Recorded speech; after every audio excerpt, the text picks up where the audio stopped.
Safa, thank you. And to my friend and former colleague, Mary Rose Okar, thank you for your continued service to our country. And to our head table, each of you, your valued leadership contributions, as well as all who are here tonight, I'm grateful for an opportunity to thank you, say hello, and share some thoughts. Dr. Rivka has once again exaggerated in his introduction of me, but that's what is so endearing about Dr. Rivka. He exaggerates most of the time. Obviously, they know you well, Safa, this table in front. I am particularly privileged to be here tonight because all Americans have a responsibility to try to influence the direction of our country, but more importantly, do everything they can to make a stronger country, a better country. And it is through the political process that we can do that. We don't influence and shape a nation just through a political process. It begins much earlier than that, as all the parents out here tonight can attest. That's where the true shaping and molding begins. But in that process, citizenship should be a very important component. Teaching our children that they, as they ascend to adulthood and take on new responsibilities, it's not just about building a life for themselves or be successful in a profession and other endeavors, but it's also about the responsibilities of citizenship. And I, over the years, have valued this committee because from its inception, 1980, when my friend, the distinguished senator from South Dakota, put this institution together for the right reasons, I have valued your thoughts and your contributions, and I think most all of us in public office feel that way. That doesn't mean we agree on everything, but it does mean that your voice is important, and to keep that voice vital and relevant and focused on the great challenges of our time. So thank you, and the leaders who have kept this organization together. I'm partial to South Dakotans anyway. Many of you may know I'm from Nebraska. We send all of our wind to South Dakota. So we feel like cousins to our South Dakota brothers and sisters. I've not lived a long time, but I have lived a few years and had the privilege of being part of a lot of events and institutions, efforts, like all of you. And I try to read and listen and learn, as I have tried to do in my years in the Senate, and take the wise counsel of those who I respect most. And that wise counsel is not isolated in any particular party or any particular region or any particular faith or any particular country. There are wise people in all faiths, in all countries, in all parties. And I think one of the great responsibilities for our leaders in the world is to listen. We would be far better off today if we would shut some of our transmitters down and turn more receivers on, and thereby assimilating a larger sense, a wider lens understanding of the world, the challenges in the world, and then how do we meet those challenges to make a better world.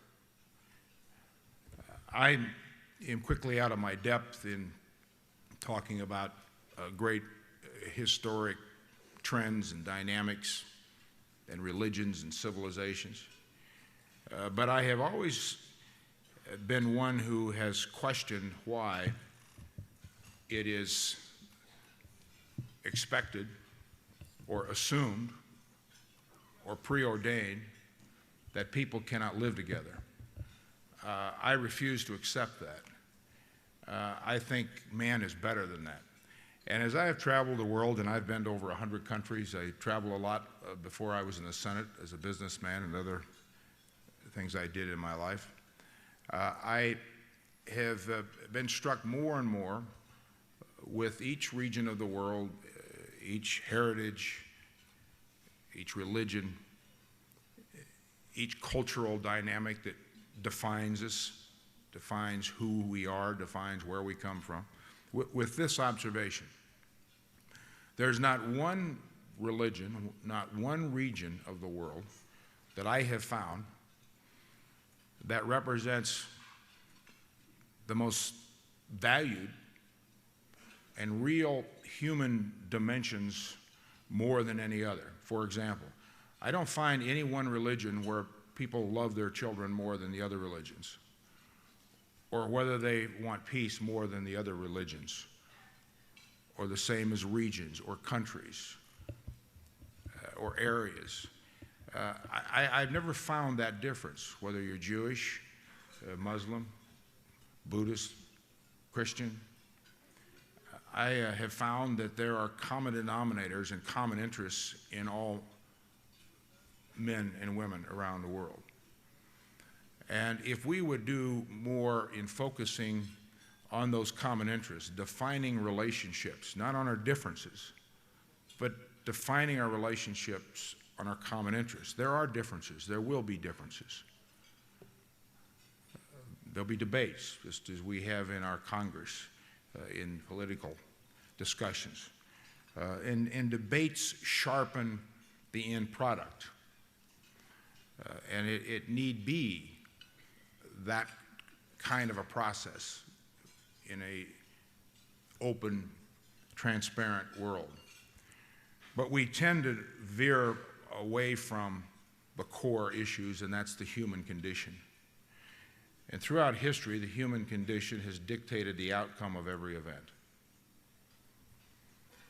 And the greatest challenge that faces man today, in my opinion, is the most insidious and most difficult challenge to overcome, is a despair that a third of the world today is locked in, and thereby presenting a very combustible world.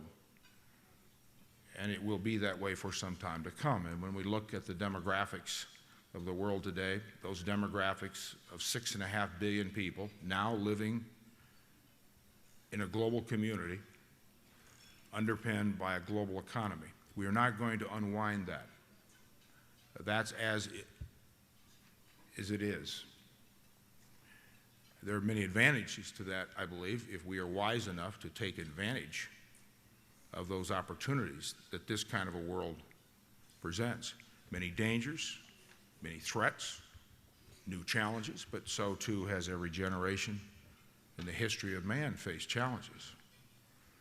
These challenges are more combustible, more complicated. There's little margin of error today versus where we were 50 years ago in the world. But there are offsetting dynamics to those new challenges. And I think we are living through one of the great transformational times in the history of man. I think we are living at a time when everything is possible. On the other side of that, we could all lead the world into a cul-de-sac of disaster if we're not wise enough to use the powers we have and understand the global dynamic of, first, the diffusion of power that exists today, not just economic power, but with economic power comes influence and geopolitical shifts. and movement in centers of gravity and equilibriums, alliances. And you know what drives a great deal of this. Energy is as important as a driving force today in all of these dynamics as any one thing. The geopolitical landscape is shifting. And this is a time for very wise leadership in every area of the world. It is a time, in my opinion, and I have been in the minority on this point, to engage. I have never believed that engagement or diplomacy is appeasement. Part of a great power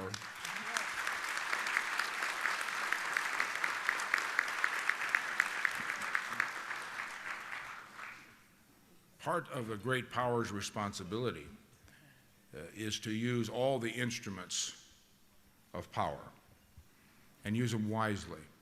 The military is one instrument of power, but there are other instruments of power. And I believe if in this time of great transformation, redefinition, because we are redefining the world. We are all seeing the world redefined in a new 21st century landscape of new 21st century parameters.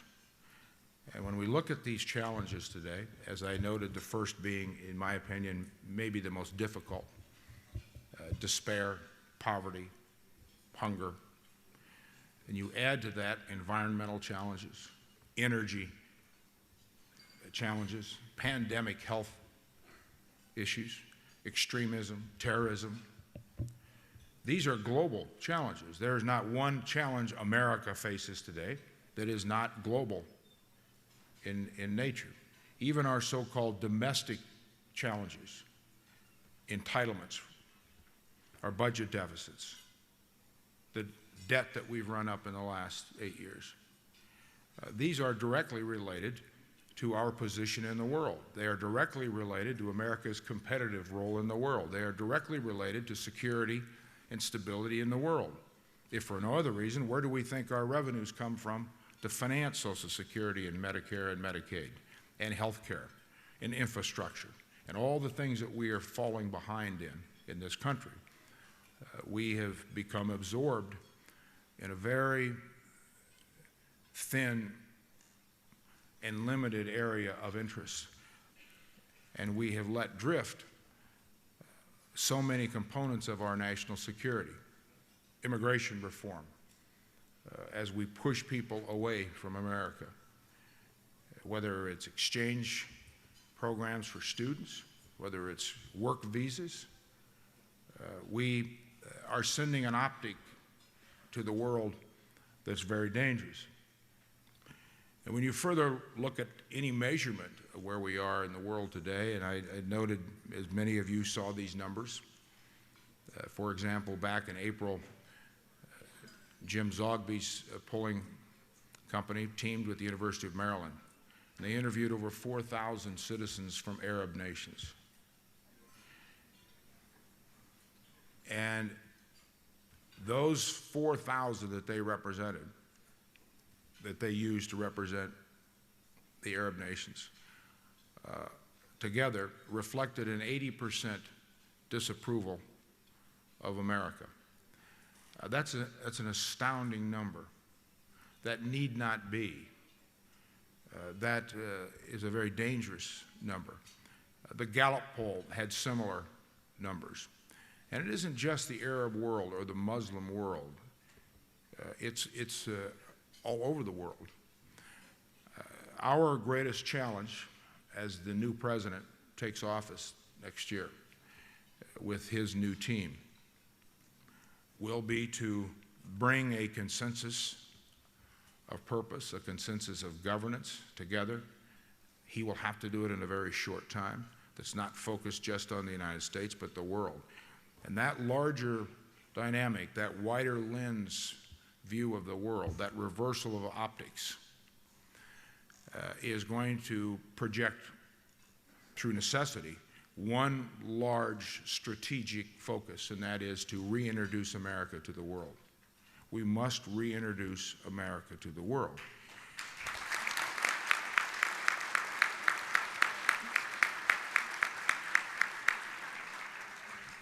We can do that. We are capable of that. There's not a leader, an ambassador that I have met, and I meet him every day, that does not want America to lead, want America strong. They don't want America to impose. They don't want America to invade or occupy. They don't want America to dictate, but they want America to lead like we have led since World War II. When we look at that 10-year period after World War II, when Truman and Eisenhower and Marshall and so many great leaders around the world shaped the world. They shaped the structure of the world. They built highways of international behavior and conduct through something that had never really been done before, by constructing coalitions of common interests. NATO, the United Nations, IMF, World Bank, General Agreement on Tariffs and Trade, which, as you all know, is the WTO now, dozens of multilateral banks and institutions, all imperfect, all made mistakes, still make mistakes. But they understood something very fundamental, those great leaders. If the world was to avert another 50 years, like what the world had just lived through in the first 50 years of the 20th century, then we would destroy mankind, because now we had nuclear weapons. And now it was a different world. And you go back and read a little history. You don't have to go back very far. Any memoirs of Marshall or Eisenhower or Truman, the great leaders at that time. And their concern was a third world war, a nuclear exchange. But we have averted that. We've made, all of us, all countries, mistakes and blundered into a lot of things. But when we review and inventory the last 60 years, there's been an awful lot good that's happened. And that's what we should focus on, and the next president will have to focus on, is rebuild that kind of a world, focusing on the foundation of those common interests, defining relationships where we agree, then to move to a higher plane to deal with where we have disagreements, where we need to fix problems. But you can't fix a problem without engaging. You can't fix a problem without understanding the other point of view. You can't make a more dangerous world by letting things float out there in this great sea of uncertainty. And as I think everybody understands, that unpredictability and that uncertainty and that unknown represents the greatest danger in the world today. Predictability is good, and we do know that nations will respond in their own self-interest. There's nothing wrong with that. America does it. We do it every day, every minute. Every nation on earth does. That's predictable. But we can't allow ourselves to continue along a path of ricocheting from crisis to crisis with no strategic context. Middle East is a perfect example. But what are we doing? When the United States now is a little late coming to it, but nonetheless making every effort to try to find some new high ground for this administration to leave office with the Israeli-Palestinian issue. But what's happened, interestingly enough, along the way, the Turks have been quietly facilitating peace engagement, discussions between the Israelis and the Syrians. The French president announced a couple of days ago that he would like to facilitate face-to-face meetings in France with Prime Minister Olmert and President Assad. What is noticeable to me is we, the United States, are kind of on the edge. We're kind of on the sideline to that. Now, there's some good news in that, and that is if the United States is not going to move in the direction to, in fact, engage and try to rebuild structures and deal with the reality of a 21st century framework in order to deal with the 21st century challenges, not the 1950s challenges, not the 20th century challenges, but the 21st century challenges, which is going to require a whole new framework of thinking with the kind of threats, challenges that we have today. Terrorism is a part of that. Terrorism is real. Terrorism is a threat to all of us. But I don't believe it represents the greatest threat to mankind. I think there are other threats, and some deeper and more dangerous than terrorism. And that isn't to minimize the threat of terrorism. It's not to minimize it. But until we start working and focusing on the conditions and what drives this extremism, what is underneath this, and that third of the world, 40% of the world, 40% of the world is under the age of 19 years old. And we start to stand back and understand what that means, and you look at where most of that population resides, it resides in the most troubled areas of the world, the most difficult to deal with. Lack of opportunities, lack of education, lack of freedom, lack of everything. And so you've got this astounding percentage of the world population locked down into this cycle of despair. We'll never be able to put enough Marines or Army anywhere in the world to fix that problem. As General Petraeus said to us in the Foreign Relations Committee a few months ago, when he and Ambassador Crocker came before our committee to report on progress in Iraq. There will be no military solution in Iraq. Cannot be, of course not. Our military understands that better than anyone. Of course there won't be. There wasn't a military solution in Vietnam, Algeria. And we've got to be wiser in how we use all these relationships and our instruments of power. This is possible. This can be done. Is it difficult? Yes. And I would sum up this way. It is my sense of not just the political realities of today in the United States, in the world, but where we are in this transformational time in the history of man, that we have a world so off balance and a nation so off balance.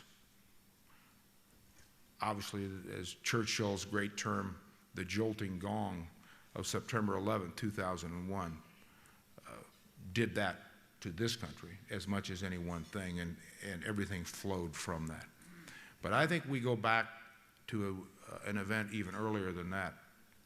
And interesting how it was celebrated, but yet how we have adjusted, more to the point, not adjusted. And that is 1989 when the Berlin Wall went down. The beginning of the unraveling and the implosion of the Soviet Union. When that happened, that presented an entirely new dynamic that was adrift in the world. No bipolar world, no kind of wink and nod boundaries, how the Soviets, how the United States and the West would deal with the issues. This was a new world. Millions of people were now set free to deal with their own issues, their own ways. You look at those countries in Eastern Europe, many are still grappling and floundering, and how do we do this? Russia has a lot of the pieces still that have not been put in place. So many dynamics that flowed from that one event. I think that was a critically important event. It was a good event. it represented something that America and the people of the world could look to with encouragement and hope, and then build on that. But what's happened is that we in the West, in particular, I think the United States, we've had a difficult time assimilating all of that.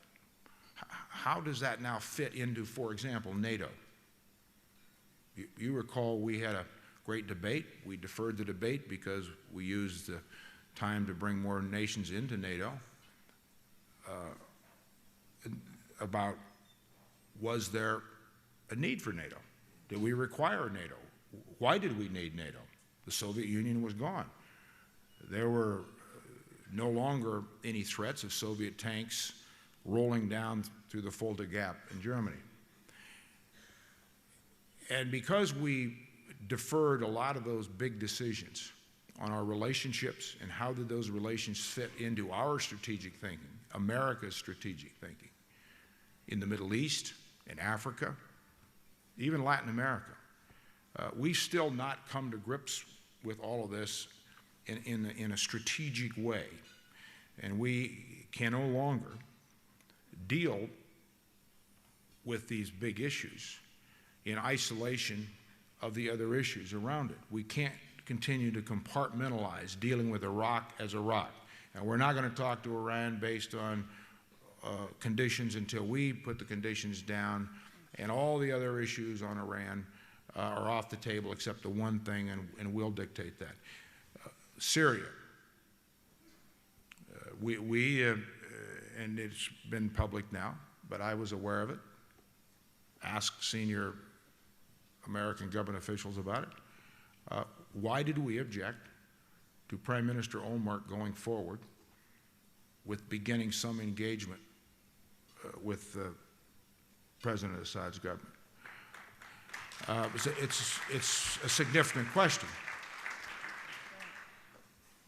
Those are the kinds of examples that I use to make a point that the next president, I believe, has within his reach, within the potential of the possibilities over the next 4 years, to do more to turn things around in the world and this country than any president since FDR.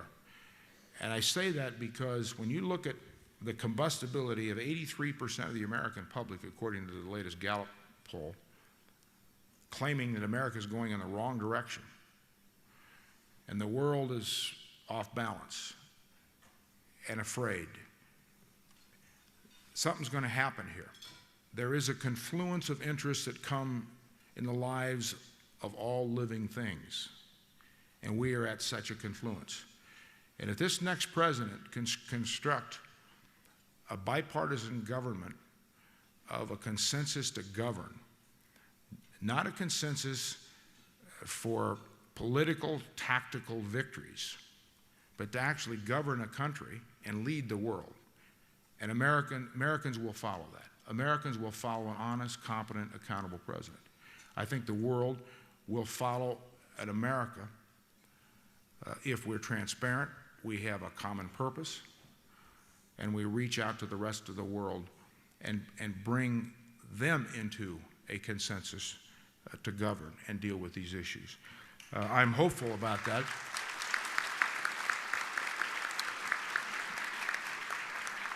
I do believe that it is within our grasp. I do believe that both of the men who are running for president, actually we have more than two. We have four with Bob Barr, Ralph Nader. But I think I can't speak for any of the candidates for president, but I would tell you that these are men of some standing and intellect, and they understand the kind of world that we live in today. And if we don't do it the right way in the next 4 years, then we will move this country and the world into a cul-de-sac of tremendous danger that we can't get out of. Well, thank you for your continued involvement. Thank you.